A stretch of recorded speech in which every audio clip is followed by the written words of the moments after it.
तुम आज मनु की मनुस्मृति को सिगरेट से जला करके उसमें चिकन तल रहे हो, उसमें गौमांस पका रहे हो, लेकिन उसी मनु को सही सिद्ध कर दिया था न्यायालय ने 1989 में। मैं आपको एक फैक्ट बताना चाहता हूँ। राजस्थान हाई कोर्ट में महर्षि मनु की प्रतिमा लगी हुई थी, राजस्थान हाई कोर्ट में, और वो लगाई इसलिए गई थी कि मनु आदि विधि के प्रणेता हैं, आदि संविधान के निर्माता हैं। जो मनुस्मृति है वो संविधान है कि कैसा समाज में व्यवहार होना चाहिए, किसको कितनी दंड व्यवस्था है, किसको कितनी न्याय व्यवस्था है, पूरा उसमें सिस्टम था।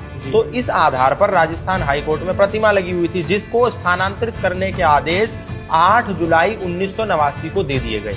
राजस्थान हाई कोर्ट के जजेस की पीठ ने आदेश दे दिया कि इसको हटा दो। क्यों? क्योंकि किसी ने याचिका डाल दी थी कि ये तो समाज के विरोधी हैं, मनु तो जातिवाद के पोषक हैं, मनु तो महिलाओं के विरोधी हैं, मनु तो शूद्रों के दलन करता है, इनको हटाओ यहाँ से। तो राजस्थान हाई कोर्ट ने कहा स्थानांतरित कर दो। तो उस याचिका और उस फैसले पर एक व्यक्ति ने आपत्ति करी, जिसका नाम था धर्मपाल आर्य। उन्होंने ये याचिका दायर करी कि मनु की मूर्ति यहाँ से नहीं हटनी चाहिए। क्यों नहीं हटनी चाहिए? क्योंकि मनु महिलाओं के विरोधी नहीं है, मनु शूद्रों के विरोधी नहीं है, मनु जातिवाद के पोषक नहीं है। ऐसे ऐसे उन्होंने 14 तर्क प्रस्तुत करे पीठ के सामने। और जो प्रतिपक्षी वकील था, जो मनु की मूर्ति को हटाने के पक्ष में था, उसको कहा कि तुम सबसे कमजोर 3 तर्क चुन लो, सबसे जिसमें तुमको लगता हो तुम हमें धाराशायी कर दो, तुम 3 तर्क चुन लो। उसको दिया गया, वो 3 तर्क नहीं चुन पाया। तो जज साहब ने कहा चलिए हम आपको समय देंगे, आप 14 के 14 तर्कों को समझाइए।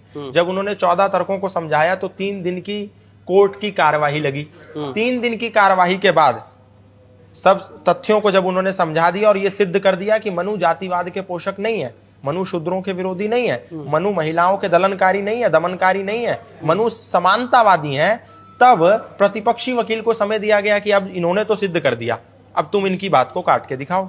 तो प्रतिपक्षी वकील 20 मिनट तक चुप्पी साध के बैठे रहे। ऐसा कोर्ट की कार्यवाही बताती है। और जो मनु की मूर्ति हाई कोर्ट के परिसर से हटा देने के ऑर्डर पास हो गए थे, वो ऑर्डर वापस लिया गया और आज भी वो मूर्ति वहां पर शान से खड़ी है। तो ये प्रमाण है कि मनु दलित विरोधी नहीं है, मनु समाज में नारियों के विरोधी नहीं है, उनको विरोधी बना करके प्रस्तुत करा जा रहा है। क्योंकि गोस्वामी तुलसीदास या मनु से किसी का वैर नहीं है, वैर सनातन धर्म से है, वैर राम को मानने वालों से है, कृष्ण को मानने वालों से है। जिस मनु को तुम ये कहते हो कि वो शूद्रों का दलन करते हैं, वो मनु कह रहे हैं शूद्रो ब्राह्मणताम शूद्रताम क्षत्रिया ज्ञातमेवं तु विद्या द्वेषा तथैव च। मनु कह रहे हैं वन शूद्र ऑल्सो कैन बिकम ब्राह्मण एंड वन ब्राह्मण कैन ऑल्सो बिकम शूद्र।